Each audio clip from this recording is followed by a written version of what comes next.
yan ang ating menu ngayon. Magkagata tayo na lang guys. Papalambutan muna natin yan sa pangalawang gata bago natin lalagay yung kanyang mga sahog. Magkagata tayo ng guys, yan, tangka. Guys, lalagay natin yung ating pangdalawang gata. Binili ko yung yung dati ng gata sa palengke. Ganon din naman yun, papagod pa ako ng kakukut-kut. Palambutan muna natin siya ng walang kahit anong sahog, kundi ito lang. At mamaya natin lalagay yung kanyang mga sahog. Saksakin natin guys. Yeah. Lalagay natin bali 3 para sure tayong malambot na malambot siya. Saan naman problemang madurog yan. Ang importante ay lumambot siya ng malambot. Yan guys, tatakpan natin yan para abutin yung ibabaw. Ang isasahog natin dyan ay yung hipon na maliliit at saka alimasag na maliliit. Yan, tatakpan natin guys. Yan na guys, lula. Lalagyan natin siya ng konting asin. Sakto lang na hindi aalat. Yan, tama naman na yan. Madali namang magdagdag. At ilalagay na natin itong ating maliliit na limasag at maliliit na hipon. Silang magsilbi niya sa sahog. So yan, lalagyan natin ulit yan guys ng takip. At mamaya natin lalagyan niya ng sahog.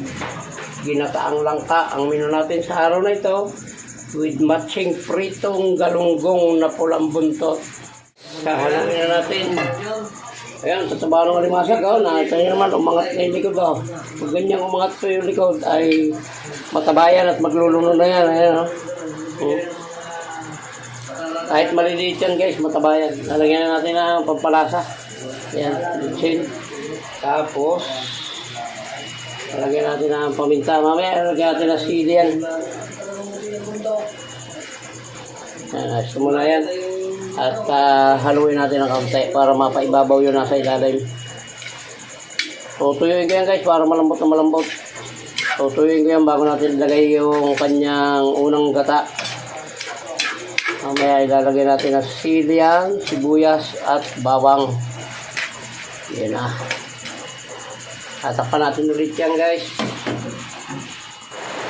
Yan guys, malapit na ito. Haluin lang natin. Maya nito ay ilalagay na natin yung kanyang mga ricado at yung gata, yung unang gata guys. Ilalagay na natin. Ayan, umunti na siya, malambot na. Konting-konting oras na lang. Masarap kasi yung medyo nagmamanti-mantika yung Pag nilagay pati natin yung gata nito ay hindi na natin ito tatakpan para hindi siya magbuo-buo yung gata. Pero sa ngayon ay tatakpan pa natin yan guys. Wala pa naman yung unang gata or kakang gata. Yan guys, lalagay na natin yung ating mga sahog. Unahin natin itong isang tambak na sili, sibuyas at bawang. Ayan. Yan lang guys, yan na lang ang sahog niyan. At ilalagay na natin yung kanyang kakang gata or unang gata.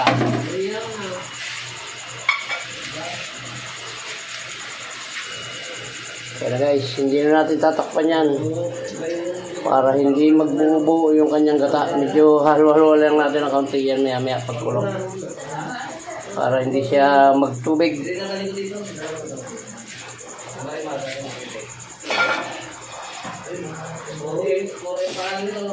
Yan, medyo pipitik-pitikin lang natin guys para pumasok sa ilalim yung gata at sa ibabaw.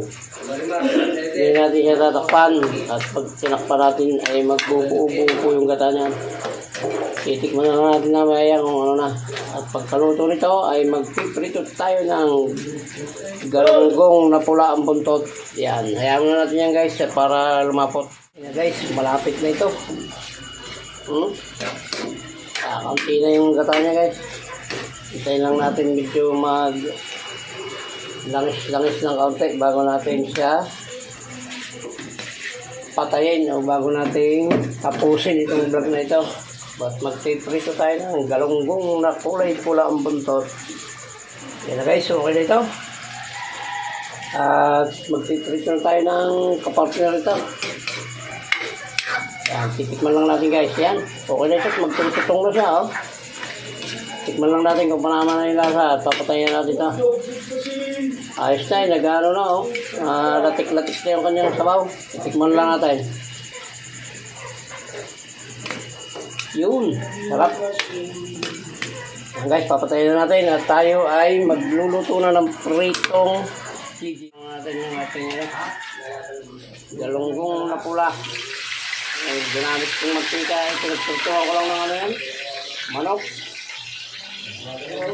Pagkagamit yan ay tapon na yan, pagkayari natin gamitin itong last na ito. Ayan, sabay-sabay ko lang, ganoon din naman.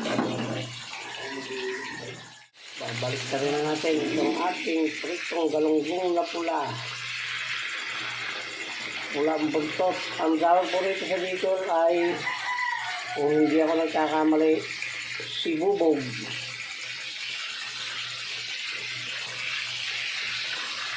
Walang to guys, pang isang tao. Palalaki naman. Umuputok pa parang 4-12. Baliktad na guys. Malapit na akong matapos. Guys, pwede na siguro ito. Pangit naman yung masyadong tostada. Saka hindi ito masyadong matutostada dahil malalaki yung galunggong ito guys. Yung galunggong na pula, malalaki siya. Ayan o. Ayan, okay na ito guys. Ayan, muli po maraming salamat po sa lahat ng umabot sa dulo ng vlog na ito. Na pagpipirian na paggagataan ng langka at pagpiprito ng galunggong. Ito po ang ulam natin sa araw na ito. Ayan, muli po ay shoutout po sa inyo lahat. At hanggang dito na lang po yung vlog natin ito. Mabuhay po kayo. At mabuhay tayong lahat. Salamat po. Bye-bye na po. I love you all.